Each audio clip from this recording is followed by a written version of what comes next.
Hello everyone. तो आज की क्लास में अपन डिस्कस करेंगे मटेरियल मैनेजमेंट के इंपॉर्टेंट क्वेश्चंस के बारे में। अब लास्ट पेपर है, इसमें भी मैं आप लोगों को इंपॉर्टेंट क्वेश्चंस दे रहा हूं और ये एक्सपेक्ट कर रहा हूं कि आप लोगों के अभी तक के जितने भी पेपर हुए हैं वो सारे अच्छे ही गए होंगे।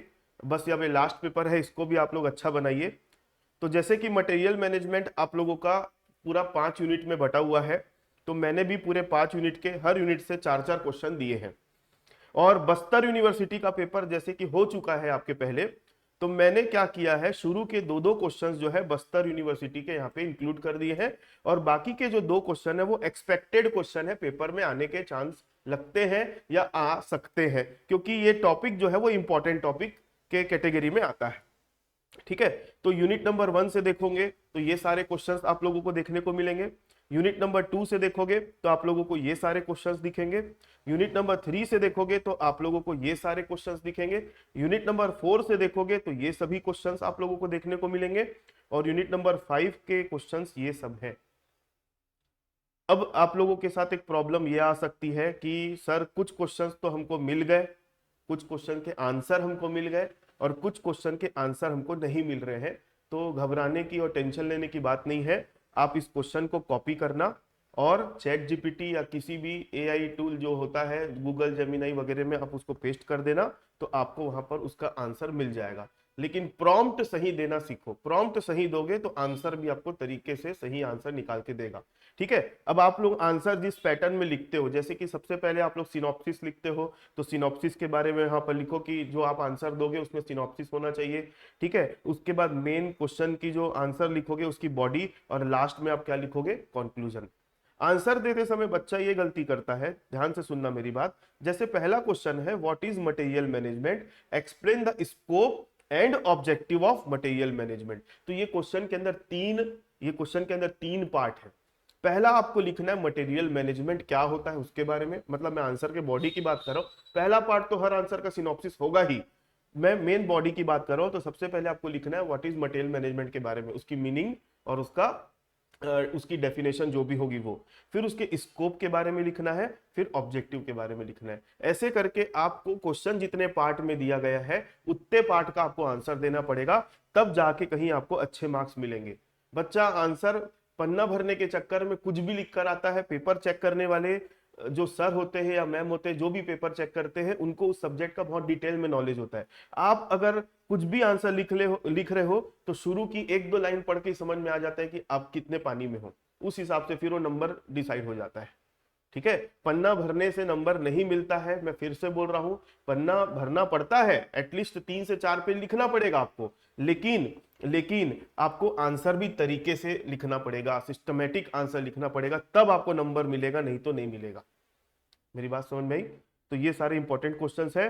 इस क्वेश्चन की जो लिंक है, पीडीएफ की लिंक है, आपको वीडियो के डिस्क्रिप्शन में मिल जाएगी। जैसे कि हर क्वेश्चन में, हर इंपॉर्टेंट क्वेश्चन में, हर सब्जेक्ट के लिए मैंने डाला था, वैसे आप इसको भी वहां से डाउनलोड कर सकते हो।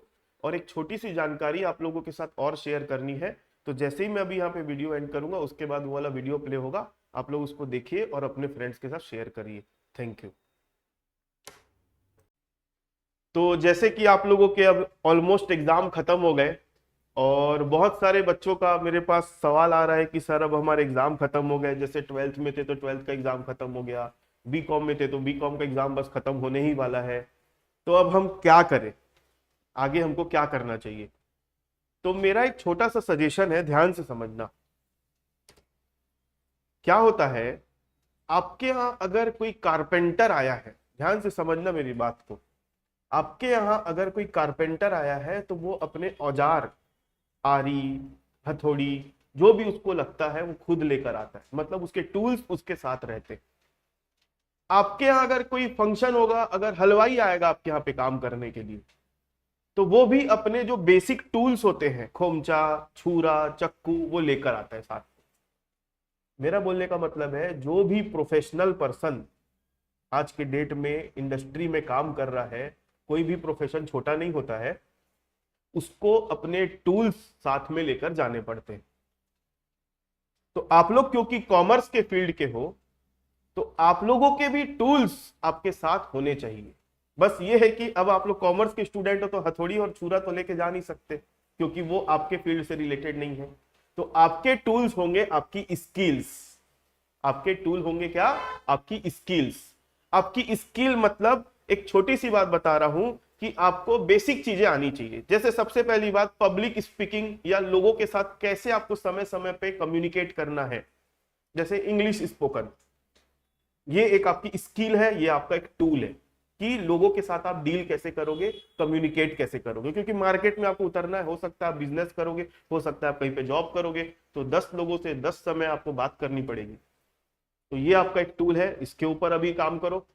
ये आने वाले 2-3 महीने में आप अपने आप को इसमें प्रोफिशिएंट बनाओ।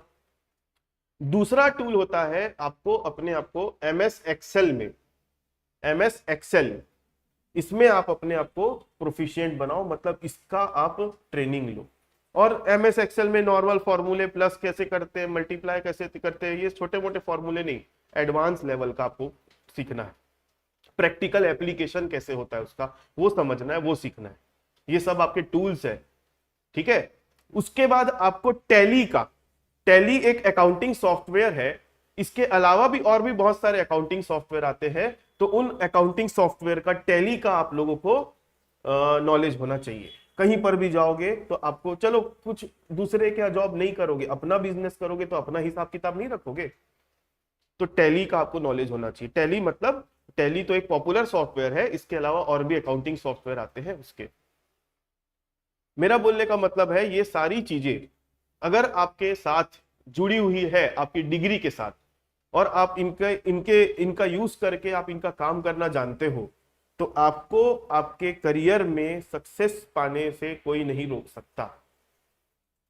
आपको अगर कहीं पे नौकरी नहीं भी मिलती है, तो आप इन चीज का यूज करके आप अपने आप को सेल्फ एम्प्लॉयड भी बना सकते हो और अच्छी खासी जिंदगी चला सकते हो।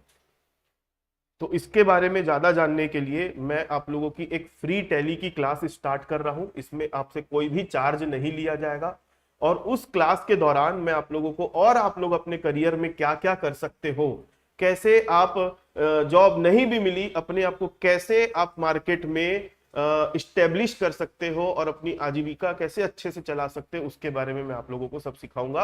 आने वाले जो 10 दिन है, 13 तारीख से ये क्लास स्टार्ट होने वाली है, 13 अप्रैल 2026 से।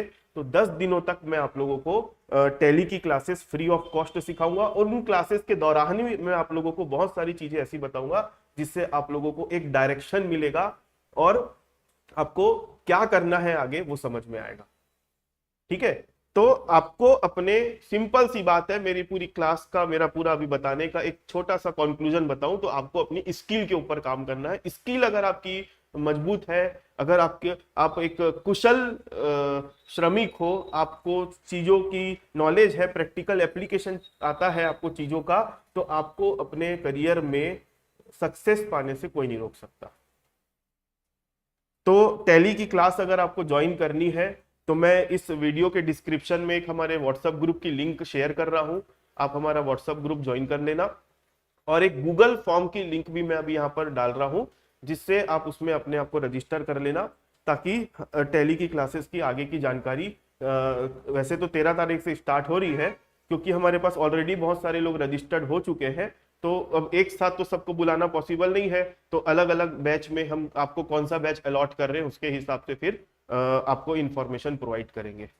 अगर आपको कुछ जानकारी चाहिए तो आप नीचे वीडियो के एक नंबर चल रहा है, उसमें कॉल या मैसेज करके भी पूछ सकते हैं, और इस वीडियो को आप अपने फ्रेंड्स के साथ और किसी के भी साथ आप शेयर कर सकते हैं जिनको उसका फायदा मिल सके। Thank you.